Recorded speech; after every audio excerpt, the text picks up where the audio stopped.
ভগবান কার বশীভূত হয়? যারা শুদ্ধ ভক্ত, যাদের মধ্যে শুদ্ধ ভক্তি আছে ভগবানের মধ্যে। আমরা যদি একটু বাতাসা সেবা দিই ভগবানকে, সেই বাতাসাটা যদি শুদ্ধভাবে ভগবানের কাছে অর্পণ করি, ভগবান সেই বাতাসটাই গ্রহণ করবে। ভগবানের কাছে পঞ্চব্যঞ্জনের দরকার নেই।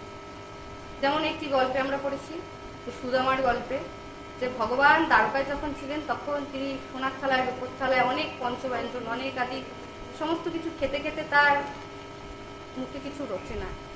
সেই সুদামার সেই অশ্রুভেজা চিড়ে, 4 মুষ্টির চিড়ে তিনি যখন খেলো তখন যেন সেটা অমৃতের স্বরূপ। তার থেকে বেশি অমৃত ভগবানের কাছে। আমরা যেন ভগবান বাতাসা প্রসাদটা গ্রহণ করে নেয়, ভগবানকে আমরা বাতাসাটা দিই, কারণ আমরা ভগবান গ্রহণ করবে বলে ভগবানকে বাতাসা প্রসাদটা দিই। কিন্তু বাতাসা প্রসাদ দেওয়ার পরে যখন ভক্তকে সেই বাতাসা প্রসাদ নিতে বলা হয় তখন সে বলবে একটু ফলটা বেছে দিন, এই বাতাসাটা নেব না, এই বাতাসা নকুলদানা নেয় না, একটু ভালো ফল বেছে নেয়। ভগবান প্রসাদ পাচ্ছে, তাহলে আমরা আমাদের প্রসাদ পেতে সমস্যা কি? অনেকে আবার কি করে, ভগবানের জন্য একটু অন্ন বা কিছু রন্ধন করার পরে ভগবানকে নিবেদন করা হয়ে গেল, তারপর যখন আমরা প্রসাদ পাবো একটু নুনটা লবণটা কমাতে দিল, লবণটা দিয়ে দিল, তার মধ্যে একটু লবণ দিয়ে দিল, কিন্তু ভগবানের তো প্রসাদ পাওয়া হয়ে গেছে।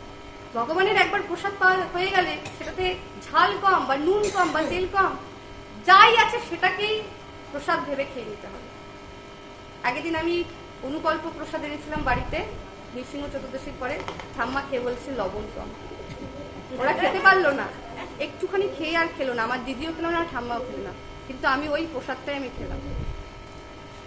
ওই সাবুর পোলাও এনেছিলাম, ওই প্রসাদটাই খেলাম। ওই লবণ কম বলে এনারা আর খেতেই পারলো না।